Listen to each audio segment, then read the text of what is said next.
Manning is a journalist who stumbled into a strange world when she started asking questions about alternative energy sources and heard the story of an early 20th century inventor named Nikola Tesla.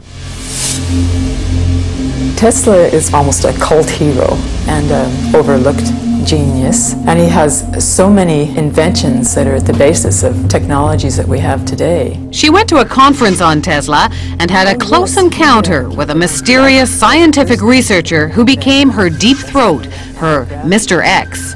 He sent me a file of materials about the Bernard Eastlund patent.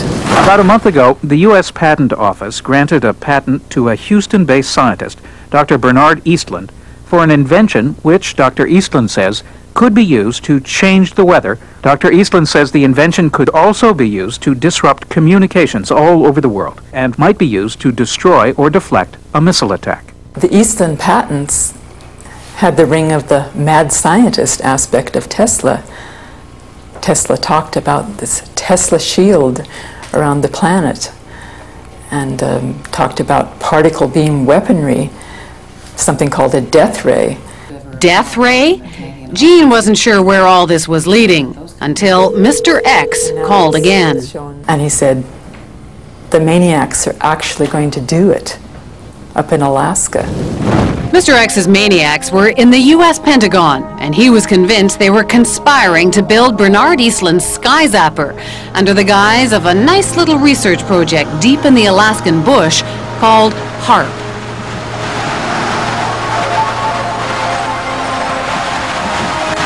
The basic concept is to build a very large antenna, then to utilize a large amount of power and to beam those radio waves up into the upper atmosphere. Have you approached the Pentagon with this invention?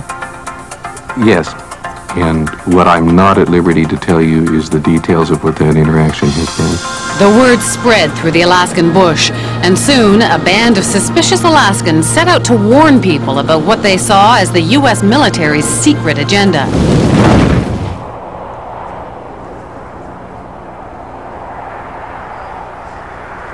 And what you have with HARP is sort of the universal hammer for geophysical warfare. Nick Begich is the chief conspiracy theorist. So when did you know that you were onto something?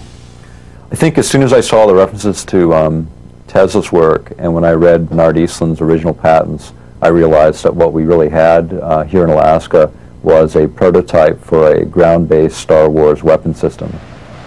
HARP is a non-classified project run not by Bernard Eastlund, but by the U.S. Army and Navy.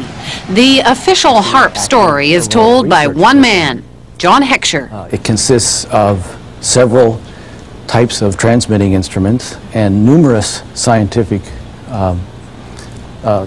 instruments that study the natural ionosphere and the ionosphere that has been perturbed by the instruments that we are building. The ionosphere is a sea of electrically charged particles in the upper atmosphere, and the instrument is a powerful radio wave transmitter. Does it have any military applications? The site itself is strictly a scientific research site. Perhaps the outcome of some of the science, perhaps some of the results could be applied in to military systems.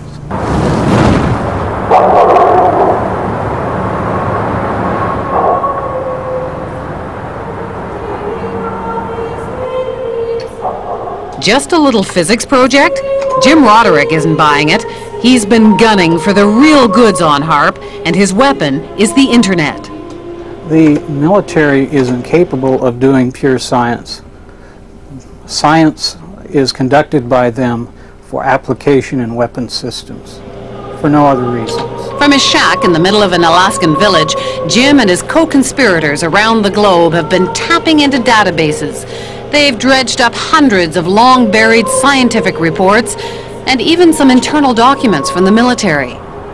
They call it the world's first techno-protest, and they did it all on the military's own baby, the net. Plans for HARP activities correlate with projections of what can be done in the Eastland patents. It's that simple. So it's not a coincidence? It's not a coincidence.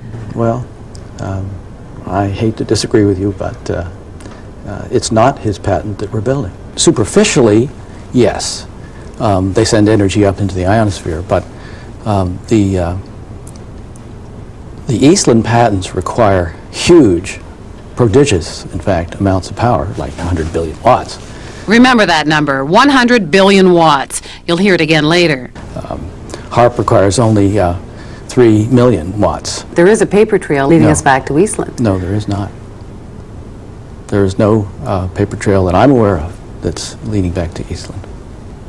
Eastland used to be an employee of the company which is building HARP, but that's pure coincidence. Is it also a coincidence that the tiny company that owned Eastland's patents was later swallowed up by an enormous military intelligence firm called E-Systems?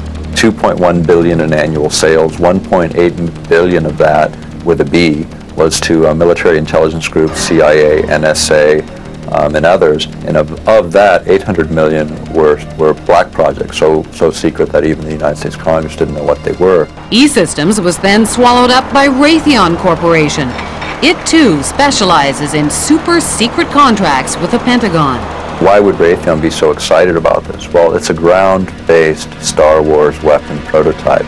For them, it represents potentially billions and billions of dollars. So how would you describe this world of E-Systems and Raytheon and HARP? Dark.